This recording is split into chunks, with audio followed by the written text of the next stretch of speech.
नमस्ते दोस्तों, आप लोग कैसे हैं। आई होप कि आप सब बहुत अच्छे होंगे। दोस्तों RPF constable plus RPF SI sub inspector जिसको बोलते हैं यानी दारोगा, दोनों का वैकेंसी जारी किया गया है। संपूर्ण डिटेल्स इस वीडियो में हम आपको बताने वाले हैं। कौन कौन फॉर्म को भर सकता है, एज, सैलरी, सिलेबस, भैया सिलेक्शन प्रोसेस क्या होता है, किस आधार पर आपका सिलेक्शन होता है, रनिंग, फिजिकल, सारा कुछ आपको बताएंगे।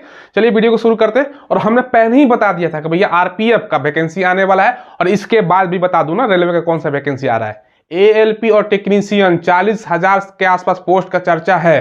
अभी दोस्तों चैनल को आप सब्सक्राइब कर लीजिए, हम लेटेस्ट वैकेंसी का आपको इंफॉर्मेशन प्रोवाइड करवाते हैं। जिसको विश्वास है हो गया विश्वास, ठीक है। देखो सबसे पहले दोस्तों एसआई का बात करें ना तो 250 पोस्ट है, ठीक है। मेल का दोस्तों आपका 213 है और फीमेल का आपका 37 पोस्ट है। पिछला बार अगर वैकेंसी देखते हो ना तो 1120 एसआई का पोस्ट है, इस बार मात्र 250, तो वैकेंसी का संख्या कम कर दिया गया है। यही दोस्तों कांस्टेबल की बात करें ना तो भैया कांस्टेबल का कितना पोस्ट है भाई, तो कांस्टेबल वाले को मैं दोस्तों 2000 पोस्ट है, उसका ऑलरेडी हमने डिटेल्स वीडियो बना रखा है, लेकिन थोड़ा सा मैं इसमें भी बता देता हूँ।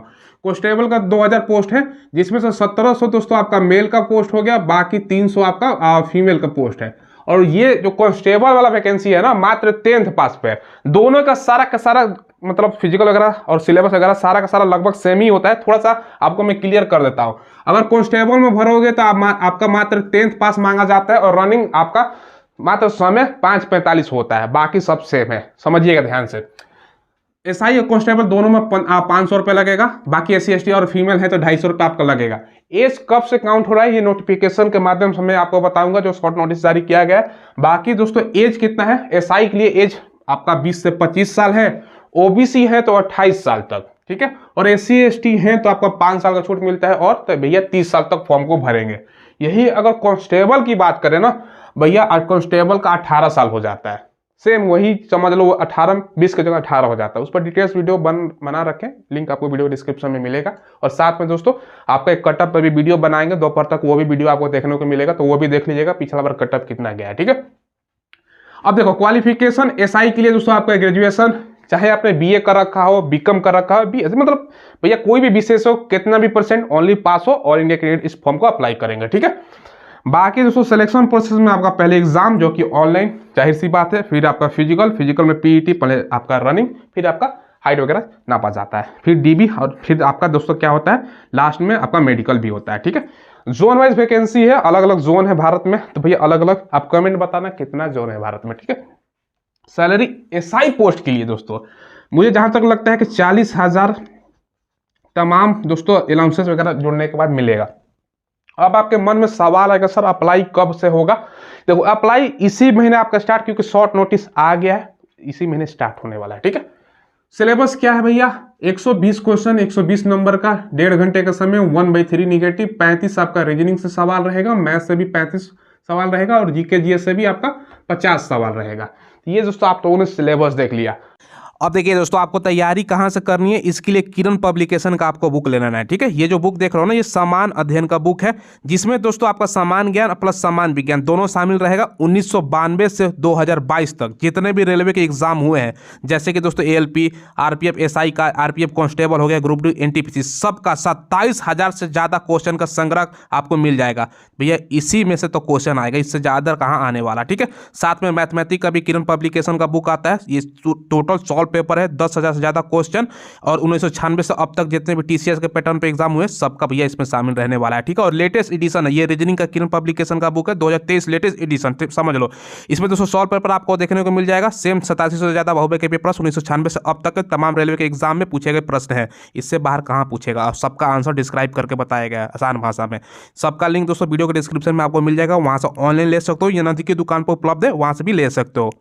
अब यहाँ पर नोट कीजिएगा, यहाँ पर ना तो दोस्तों आपका इंग्लिश है, और ना ही दोस्तों कोई ट्रेड वगैरह से संबंधित सवाल है, तो नॉर्मल सिलेबस है, तो भैया आसानी से आप लोग एग्जाम को निकालो बस। और पेपर आप लोग पूछोगे दोनों लैंग्वेज में पूछा जाता है, हिंदी और इंग्लिश दोनों लैंग्वेज में आपका सवाल रहता है, ऑनलाइन एग्जाम होता है। आपको फॉर्म कहीं एक ही जगह भरना है, अलग अलग जोन है, northern zone, eastern zone, western zone, भैया बहुत सारा जोन है, तो भैया एक ही जगह आप फॉर्म भर पाओगे, ये ध्यान रखिएगा। बाकी दोस्तों यहाँ पर देखो फिजिकल के बारे में, सबसे पहले 165 सेंटीमीटर आपका हाइट, फीमेल के 157 सेंटीमीटर, रनिंग 1600 मीटर 6.5 मिनट समय मिलता है, और 800 मीटर 4 मिनट समय मिलता है फीमेल को। ये सारा का सारा डिटेल्स जो बोर्ड पे मैं बता रहा हूँ एसआई सब इंस्पेक्टर दारोगा वाला बता रहा हूँ, ये भी ध्यान रखिएगा। हाई जंप 9 फीट 3 फीट दोस्तों 9 इंच और फीमेल में 3 फीट, बाकी लॉन्ग जंप 12 फीट और 9 फीट, ठीक है। यही दोस्तों कांस्टेबल में आप पूछते हो ना 1600 मीटर 5:45 समय मिलता है, समझ लो।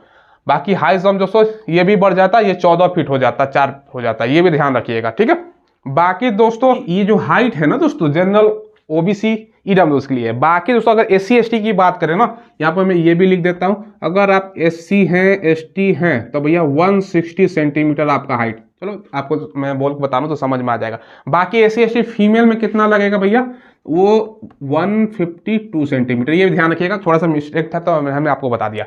ये दोस्तों आपको मैंने एसआई के लिए सारा फिजिकल के बारे में जानकारियां दे दी।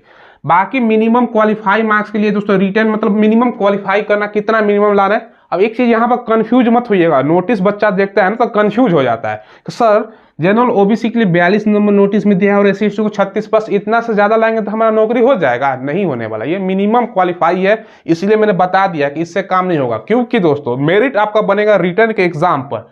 जो फिजिकल है ना रनिंग वगैरह, ये ओनली आप क्वालिफाई नहीं चाहिए, मतलब पास करना है आपको, समझ में आ गया। अब देखो दोस्तों डिटेल्स में जो नोटिस जारी हुआ है ना, आप लोग पूछोगे सर एज कब से काउंट हो रहा है, आप यहाँ पर दोस्तों जैसे मैंने बताया ये नोटिस में बताया गया, आप कब से अप्लाई होगा ये सारा कुछ नोटिस में है, तो वो देख लीजिए आप लोग। ये वाला नोटिस है भारत सरकार रेल मंत्रालय रेलवे बोर्ड, ठीक है। और 2 तारीख के डेट में ये जो आपका नोटिस जारी किया गया है। बाकी यहाँ पर सारा कुछ तमाम चीज़ें हैं, जो इंपॉर्टेंट चीज़ है मैं आपको वो पहले बता देता हूँ। यहाँ पर देखो सबसे पहले दोस्तों ये बताया गया है ना कि पोस्ट कितना है नोटिस के माध्यम से 2000 आपका कांस्टेबल, बाकी 250 आपका सब इंस्पेक्टर आरपीएफ और आरपीएसएफ दोनों मिलाकर, ठीक है। बाकी दोस्तों 10% वैकेंसी आपका एक सर्विसमैन के लिए रिजर्व रहती है, वो हर वैकेंसी में रहता है, उससे कोई लेना देना नहीं है हमें, ठीक है। बाकी 15% रिजर्व है महिलाओं के लिए। अब इतना कम वैकेंसी है और महिलाओं के लिए मात्र 15%, पहले 50% के बाद कहा गया था कि महिलाओं के लिए रिजर्व रहेगा, और वैकेंसी इतना कम है तो समझ सकते हो आप लोग कितना आपका संख्या हो सकता है, ठीक है। बाकी यहाँ पर सिलेक्शन प्रोसेस फेज 1, फेज 2 और फेज 3। फेज 1 जो कि एग्जाम होगा, फेज 2 आपका फिजिकल होगा और फेज 3 आपका डॉक्यूमेंट वेरिफिकेशन, उसके बाद आपका मेडिकल होता है। बाकी दोस्तों नॉर्मलाइजेशन वगैरह के बारे में यहाँ पर है, कौन सा एजेंसी कंडक्ट करवाएगा कैसे, ये सब तो आपको ऑलरेडी मैंने बोर्ड पर बता दिया, और ये अलग अलग जोन है यहाँ पर आप लोग देख सकते हो, ठीक है। मेन है एज के बारे में मैं फटाफट आपको बताता हूँ। क्वालिफिकेशन ये है, मिनिमम मैक्सिमम एज कौन कौन भर सकता है ये सब है। बाकी देखो एज के बारे में यहाँ बताया गया है कि डेट ऑफ बर्थ वगैरह सारा कुछ क्लियर करता हूँ। Date of birth mention in matriculation, मतलब 10th का जो सर्टिफिकेट है ना, मतलब 10th का सर्टिफिकेट जो आपने 10th किया है उसमें जो डेट ऑफ बर्थ है उसके अकॉर्डिंग, और age will be counted as 1 July of the year if notification issue. यानी दोस्तों कहने का मतलब जब नोटिफिकेशन इशू होता है, जारी होता है, उसका 1 जुलाई से काउंट होगा। कब? अगर नोटिस कोई भी वैकेंसी दोस्तों जनवरी और जून के बीच में आता है, जाहिर सी बात है अभी जनवरी चल रहा है, जून तो बहुत दूर हो गया, इसी महीने आपका स्टार्ट हो जाएगा फॉर्म फिलअप, ठीक है। तो 1 जुलाई 2024 से आपका एज काउंट होगा, ध्यान से समझिएगा, 1 जुलाई 2024 से, क्लियर है। इस डेट तक मिनिमम दोस्तों आपका कांस्टेबल के लिए 18 और दोस्तों सब इंस्पेक्टर के लिए आपका 20 साल, बाकी 25 साल जनरल के लिए हो गया, 28 साल ओबीसी एससी एसटी को 30 साल हो गया, ठीक है, इस डेट तक, ठीक है।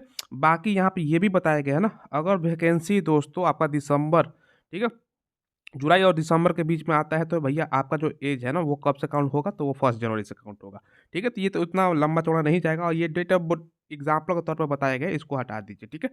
कैटेगरी में कितना छूट मिलेगा ये दोस्तों शॉर्ट नोटिस के माध्यम से सारा कुछ यहाँ पर हाइट वगैरह बताया गया, और ये ऑफिशियल रेलवे के वेबसाइट पे भी आया हुआ है, ठीक है। ऐसा नहीं है कि भैया हवा हवाई, ठीक है। बाकी ऐसा आपका एग्जाम के बारे में बताया गया। बाकी यहाँ पर क्वेश्चन कितना पूछा जाएगा जो कि ऑलरेडी मैंने बता रखा है बोर्ड पर, ठीक है। अब आप सभी के मन में सवाल आएगा सर कब से फॉर्म भरा जाएगा फिजिकल वगैरह की, यहाँ पर आपको जानकारी दी गई है। देखो ये शॉर्ट नोटिस है, यहाँ पर सारा कुछ मैं आपको पहले दिखा देता हूँ। यहाँ पर मिनिमम पास करने के लिए इसको मतलब नहीं है, आपको ज़्यादा से ज़्यादा नंबर आपको लाना है, ठीक है। बाकी ये दोस्तों डिटेल्स नोटिस है। अब मन में आपका सवाल है सर चलो नोटिस तो ठीक है, अब अप्लाई कब से हो सकता है। देखो दोस्तों यहाँ पर शॉर्ट नोटिस है, इसी महीने आपका अप्लाई स्टार्ट हो जाएगा, जैसे कि मैंने आपको बताया जनवरी के महीने से चांस है कि आपका आ जाएगा, क्योंकि वेबसाइट वगैरह पर सारा आ गया, बस आप टेंडरिंग वगैरह का प्रक्रिया अपनाना है, उसके बाद ये सब हो जाता है भैया, ठीक है। तो ये आपके लिए बहुत बड़ा खुशखबरी की बात है, ये मैंने आपको बता दिया। देखिए दोस्तों सारा जानकारी मैंने दे दिया नोटिस के माध्यम से। तो भैया इसी महीने, क्योंकि ऐसा इसलिए मैं बोल रहा हूं ना कि वैकेंसी इसी महीने लास्ट तक, जनवरी के लास्ट तक आपको देखने को मिल सकता है, क्योंकि इलेक्शन कब है भैया? अप्रैल के महीने में अगला साल इलेक्शन, इसी साल दोस्तों, अगला साल तो बदल गया, इलेक्शन है उससे पहले आचार संहिता लग जाता है। और मार्च में ये लोग कोशिश करेंगे ना कि एग्जाम भी हो जाए, तो भाई इसी महीने, क्योंकि ऑफिशियल वेबसाइट पर भैया नोटिस आ चुका है इसका सॉल्व। तो बहुत बड़ा खुशखबरी की बात है, आप लोग तैयारी करो। यही नहीं दोस्तों, अभी तो दोस्तों ALP और टेक्नीशियन का भी वैकेंसी लगभग 40,000 चर्चा है। अब जैसे उम्मीद था कि RPF में वैकेंसी 10,000 है, कम आया, हो सकता है कि बाद में बढ़ जाए। तो ये बात की चीजें, बाकी ALP वगैरह जितना आता है सभी जितने भी है सही है, ठीक है। चलो दोस्तों, फिलहाल बस वीडियो में इतना ही रखते हैं। कोई सवाल पूछना हो तो पूछ लीजिएगा कमेंट के माध्यम से, और चैनल को जरूर सब्सक्राइब कीजिएगा। हमने पहले ही आपको बता दिया था कि भैया RPF सबसे पहला वैकेंसी रेलवे में, उसके बाद ALP का वैकेंसी एक आ गया, एक आने वाला है। तो बहुत बड़ा खुशखबरी है, इलेक्शन का साल है, वैकेंसी की भरमार हो जाएगा, समझ लीजिए, ठीक है। धन्यवाद।